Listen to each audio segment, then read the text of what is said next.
Welcome, Mary Fetchet. You are the founding director of Voices Center for Resilience, also known as Voices of 9/11, which we were more familiar with. Mm-hmm. We'll talk a little bit about that later, but we want to thank you for being here because you are a true woman leader of New Canaan. Oh, well, I'm honored to be here. Let's start from the beginning, Mary. Where did you grow up? Tell me a little bit about your family life, and you were part of a big family, weren't you? Yes, I was the third of 8. There were 6 girls and 2 boys. And I was born in Grand Rapids, Michigan. We moved to Chicago for a brief period of time. That's where my parents actually grew up, and my grandparents lived there. But then we spent most of our time in Ohio, different towns in Ohio, and we moved to Youngstown, Ohio, when my husband and I were in high school, and that's where we met. Oh, very nice. What was it like being in such a big family? There were a lot of hair dryers going because there were 6 girls and 2 boys. But, I never knew anything differently, and it was a wonderful experience growing up. I'm very fortunate to have very wonderful siblings still today. And what were your parents like when they were raising your family? Well, my father was a very religious man. We grew up Catholic.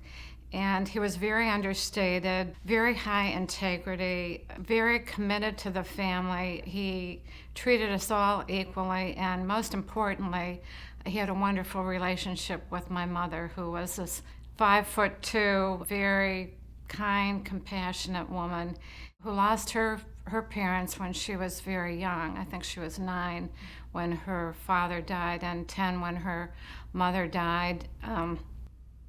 But, it was amazing to me that she could, without having a mother herself, for so many years, be able to raise a family of 8. Now, you went off to college. You had a little traveling around with college, and Frank was part of that mix, too. Tell us a little bit about that. I moved 9 times growing up, and my family moved to Fort Hollywood, Florida, just outside Fort Lauderdale, when I was had just graduated from high school. And of course, Frank would spend the summers there with my family. But I actually went back to Youngstown, Ohio, where most of my friends were going to school, but in particular Frank. And then after we graduated, we both moved to Fort Lauderdale, and were married shortly after we graduated from college, on St. Patrick's Day, by the way. Oh, I love that. That's great. And after college, were you a school teacher, did I hear? I worked in actually Coral Springs, Florida. That's where our first home was, and I taught first, second, and third grade in my early career, and then retired after we had our first son, Brad, in 1976. And I actually tutored children for quite some time. But then, in addition to moving 9 times when I was growing up, we moved 7 times in 11 years. Frank worked for IBM, which People Kid stands for I've been moved. That's right. That certainly was true for us. When did you come to New Canaan, and what brought you here? Well, Frank was assigned a job in White Plains, and so we moved here in the 80s. We were here for 2 years, then moved to Minneapolis for a couple of years where we had our youngest son, Chris. And then we moved here when he was about a year old. So we've been here, well, he's 33 now, so we've been here 32 years. Wow, that's amazing. Mm-hmm. And during the time you've lived here, you went back to Columbia University School of Social Work to get a degree. What was that like? One thing that I really loved living in such a small community like New Canaan, and I felt that although we had a very busy home life, all 3 boys played hockey and lacrosse growing up, and I don't have to tell you what that travel schedule's like, but for some odd reason I thought things had calmed down when Chris was,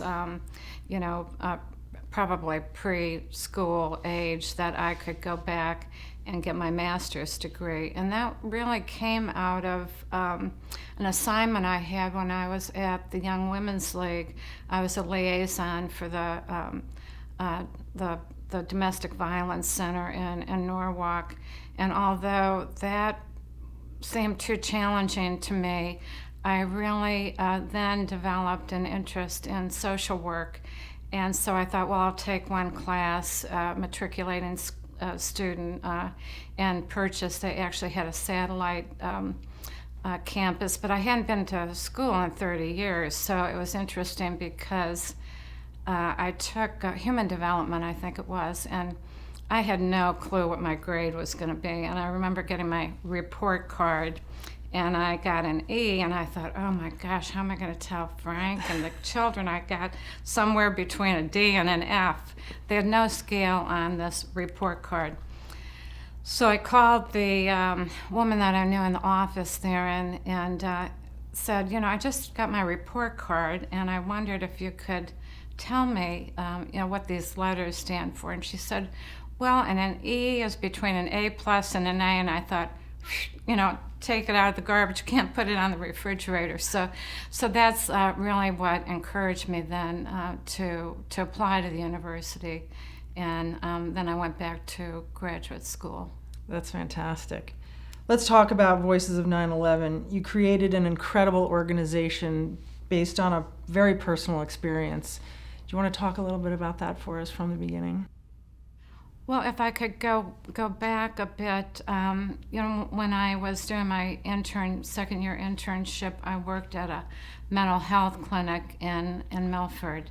It was an outpatient mental health clinic, and I wanted to work with adults, which is actually why I decided not to go back to teaching. I wanted to work with adults because I felt that when there are problems at home with children, oftentimes it's the environment that they're in, and if I could work with a parent or work with a family, I'd be able to create more change.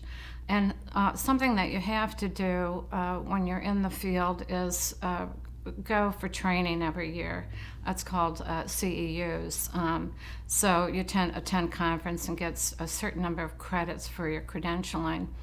And I attended a conference where a woman spoke that lost her daughter in the Oklahoma City bombing.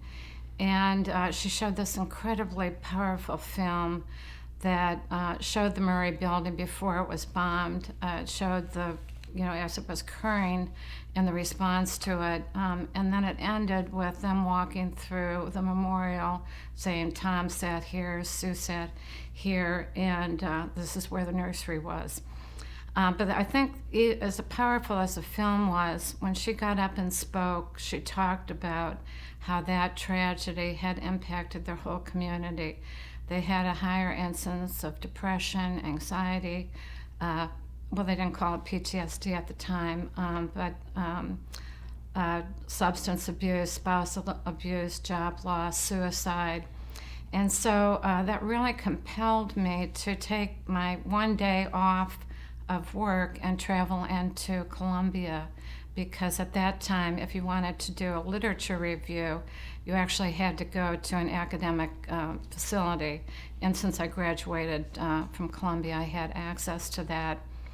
So that one event, and Marcia Kite, who is the woman that I've met since, that really influenced me. It sort of laid the groundwork for, as I went into New York City to the Family Assistance Center and saw the thousands of people coming in from around the country. I mean, you may not know that nearly 3,000 died, but there were families from 90 countries, so they were coming in from all over the country and all over the world. And so it was really at that point that I felt that I had to, I guess I didn't think about it at the time, but I mobilized and reached out to the families in Connecticut. A lot of the women had small children, and they didn't have the opportunity really to travel into New York as I was able to do. Chris was 13 at the time, and Wes was 20 and attending Bucknell University. So that really is where it started. And then, of course, it's been, we're leading up to the 20th anniversary, so, many things have happened since. You've created something that is gone somewhat global, it seems to me. Yeah, it's gone global. Tell us some of the highlights of the key things that you try to accomplish. I noticed when I was getting ready to speak with you, there was a couple key things that you wanted to get done for everybody involved. Well, initially, I felt, and this was based on my background, that people needed information first and foremost. And so I started traveling into New York City, and I've forgotten, I have no clue how I ended up there, but I remember my first meeting in Hillary Clinton's office. She was a senator at the time, and there were maybe 3 other family members, Hillary and her staffer there. And that sort of laid the groundwork for really getting involved. You had to go into New York, really. That was the epicenter of where decisions were being made and where information was being shared. There were thousands of organizations providing some kind of service, and things were changing so quickly that you had to be involved. That sort of led to meeting with all of the federal agencies that were working with the families. So as an example, at one point they didn't know who was dead or alive, and they were working in at the site trying to find, they hoped survivors, but what it really led to was finding remains of the people that died that day. And it was a very complicated system, so we worked with a medical examiner to streamline the system so families could determine when they wanted to be notified, how they wanted to be notified, and if they wanted to be notified. And still today, notifications are being made. We've been notified, I think, 6 times over the years, most recently just 2 or 3 years ago. So that was one issue. The other thing was the building the memorial. How much land were they going to dedicate, and what was the memorial going to look like? And so I became one of the, many family members that were part of a committee, and we were in New York at least weekly for meetings for many, many years, probably 7 years. And then the Victims' Compensation Fund. Ken Feinberg was running that, and there were a lot of decisions that had to be made, and we needed to inform the families about the process. And that really led to just reading the newspaper and seeing all the government failures. And I was asked to speak at a rally in Washington, D.C. To push for the commission to be established. And I had never written a speech before. I think it was up to midnight or something the night before. But I spoke, and then we started meeting with senators and congressmen in Washington, D.C. And I was sort of shocked, really horrified, that there was so much complacency that, they'll straighten it out. There's no need for an investigation. And the more information that we found, the more it was apparent to me. In some cases, over a short period of time, I think the families were more educated than the elected officials about the systemic government failures. And I think today, still, I'm shocked that 4 planes could be hijacked simultaneously. Who knows what planes were still on the ground that day. And not want an investigation. So we worked with other family members. There were 12 of us at the beginning, and we communicated via email, and we would travel to Washington. I haven't counted the number of trips. And then as the commission got established, we really aligned with the commissioners and their staffers to make sure that they were exploring every avenue to get to the bottom of it, and then to support the recommendations and to make sure it was legislated. You have an office here in New Canaan. You have a great team behind you. Tell us a little bit about what you're doing to raise money and awareness and some of the current things you're working on. I could say that the advocacy work, which is what we had to call it, it was really activism at the time, but that simultaneously we were setting up an office. And I remember, I was working out of my home till 2002 and having these weekly meetings, and I had a friend come over and say, you have got to move this operation out of your home and make your home a home. And at that time I had quit my job. I was traveling back and forth to New York, regularly, traveling to Washington, D.C. I remember we had to fax letters to the senators. One time my bill was $700 because I was faxing all these letters. I didn't have time to look about any kind of plan that they may have had at the time. But I think that simultaneously, the core of what we were doing was really to make sure that the families were informed, that they had the support and resources that they needed, and that we could pull those resources together so they would be able to access them. But anyway, this friend came over and said, you've got to move the operation out of the house. The phone rang. I was making excuses why I couldn't do that. The phone rang, and my son Chris answered, and he said, I'm sorry, she's not here, and hung up. And I asked him who it was, and he said, oh, it's Senator Lieberman's office. Kevin Landy called, and I'd been waiting all day for that call because it was the end of the congressional cycle. And I said, oh, Chris. And he said, well, I need my skates sharpened, and the rink closes in 15 minutes, and I knew if you picked up the phone, I wouldn't, get to the rink. And so my friend said, it made point in time, it made her case. That was a sign, yes. Yeah, so that's when I thought, well, I'd spent all this money, what's another lease for a year?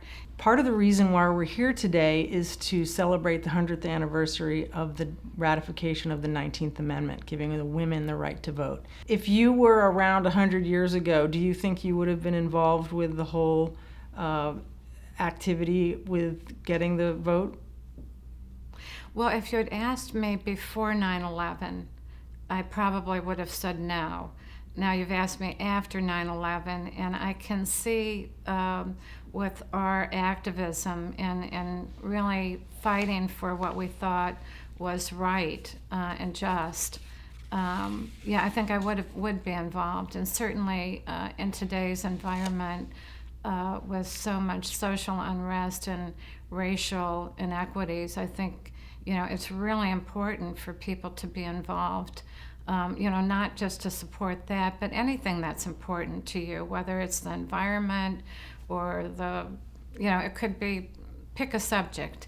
And, I think I found through my own personal experience that it would have been harder for me to look the other way than to do something about it. And, people have that option every day. They can say, gee, somebody else is going to take care of this issue. But the reality is, unless you're involved with that issue that's important to you, and in this case, I didn't want another mother to lose a child in a terrorist attack. Now, I never dreamed of, that I'd be a family that was impacted by a terrorist act, as I'm sure the people in Newtown never dreamed that they'd be part of a school shooting.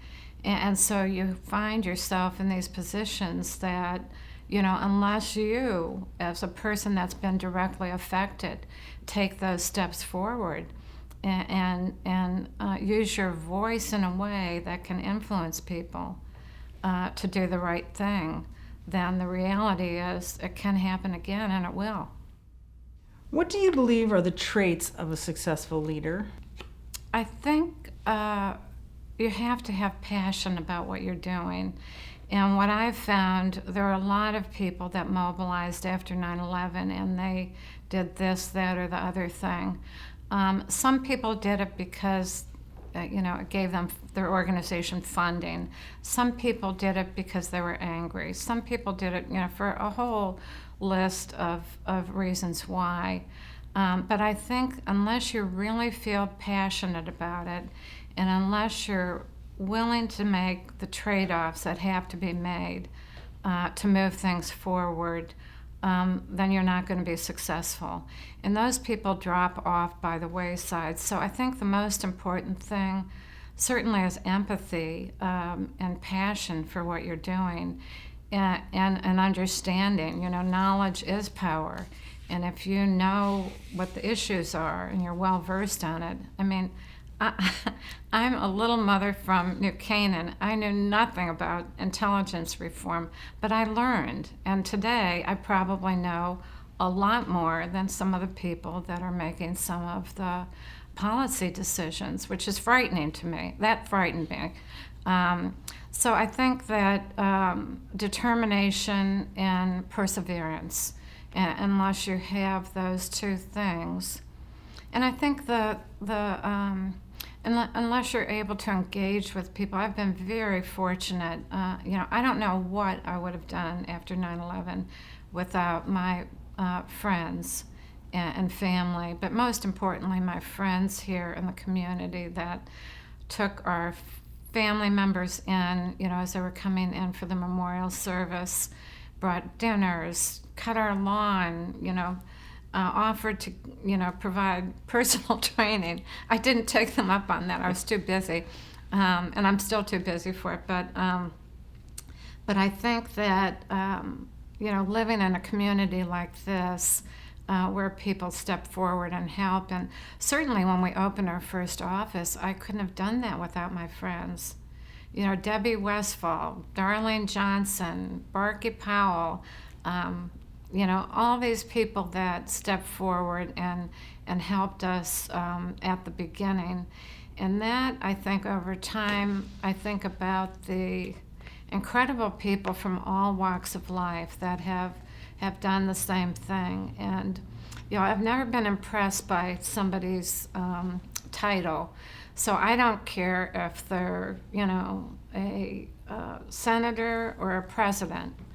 I want them to do what's right. And so, and I found there were so many people with those titles that were willing to do that. You talked about some of your friends helping you and how the community really supported you. What do you love about New Canaan? Well, what's not to like? It's a wonderful community. Certainly, I found that, if I was running late, I could call a friend and say, could you meet Chris at the bus stop, or could you pick somebody up from school? It's a safe community. People are very family-oriented. That's very important to me. Our kids skated. We loved the Winter Club. We still love the Winter Club. Now our grandchildren are going to be doing the same things that our children did. And I'm very fortunate that our son Wes lives here in town with his wife Sarah and our two grandchildren Molly and Charlie. But it's really interesting to me that they have some of the same friends. They're the children of my friends, and they're doing the same things that we did, many years ago. And that's a compliment in itself, that your children want to come back and live in the same community. Are there any traditions in New Canaan that you like? Oh, I love well, of course, so many of them are not happening this year, but the Halloween parade, Santa landing in Mead Park, now the new things with the evenings where people come into town and the holiday, holiday walk or whatever it's called. But I just think it's just a fantastic community, and it's evolved over time. I'm sure for people that grew up here many years ago, they see a lot of changes. But I think that said, it's still a wonderful place to raise your family. If you were to speak to a group of young women coming out of college now, going into the workforce, would you have any specific advice for them? I think what we've seen in our organization, we've had high school and college students, and I think when they come in and see the scope of what we're doing and the work that we're doing, it's eye-opening for them to be with an organization that's committed, to a very broad cause. As you said, we're working. We're working with communities impacted by other tragedies, and we're part of an international network. Remote work, in some ways, has helped with communication as people are using Zoom now, but that's been eye-opening, I think, both for our high school kids and the college students. And so I think if they can have similar experiences as they're getting their education, to make sure that they're in a field that they feel passionate about, that gives them meaning and purpose in the work that they're doing. Mary, what gives you hope? I think today, as divisive as it is, I feel sort of like after 9/11, people are engaged. They recognize that there's a connection between being involved and not involved, and what the consequences might be. They're looking at the issues, both in the United States and abroad, and the impact of, our policy and what we do locally has a worldwide impact. So that gives me hope. And, I participated in the Black Lives Matters march here in New Canaan. That gave me hope, to see people of all ages taking a stand that, something has to be different here. So I think you have to be exposed to a lot of different things. And it's in doing so and recognizing the diversity and engaging and supporting that you can make a difference. Mary Fetchet, thank you so much for being here with us today. You are a woman leader of New Canaan and beyond. Thank you so much. Thank you.